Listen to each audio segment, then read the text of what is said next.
নমস্কার বন্ধুরা, এটি হলো পূর্ণনভা শাক। এই শাকের রেসিপি আজ আমি আপনাদের সাথে শেয়ার করব। বন্ধুরা, আমি শাক খুব ভালোভাবে ধুয়ে নিয়েছি। ধুয়ে শাক আমি কুচিয়ে নিয়েছি। গ্যাস ওভেনে গরম কড়াইয়ের মধ্যে আমি তেল দিয়ে দিয়েছি। তেলের মধ্যে আমি কালো জিরে আর শুকনো লঙ্কা ফোড়ন দেবো। এরপর দিয়ে দেবো আমি টমেটো কুচি।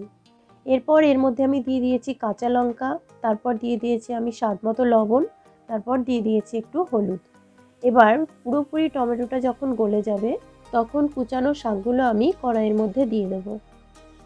কড়াইয়ে শাক দেবার পরে শাক আর টমেটো আমি একসাথে একটু নেড়ে চেড়ে নেব। এবার এটি আমি ঢাকা দিয়ে রেখে দেব 5 মিনিটের জন্য।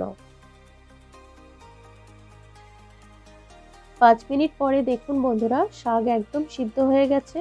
এবার এটি আমি খুন্তির সাহায্যে আবার একটু নেড়ে নেব।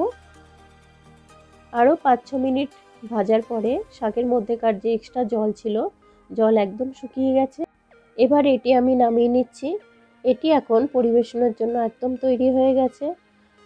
এই শাক আপনারা রুটি দিয়েও খেতে পারবেন, ভাত দিয়েও খেতে পারবেন। দুপুরে গরম ভাতের সাথে এই শাক পেলে অর্ধেক ভাত আপনার এই শাক দিয়েই খাওয়া হয়ে যাবে। বন্ধুরা, আজকে আমার এই ভিডিও আপনাদের কেমন লাগলো? ভালো লাগলে লাইক শেয়ার করবেন।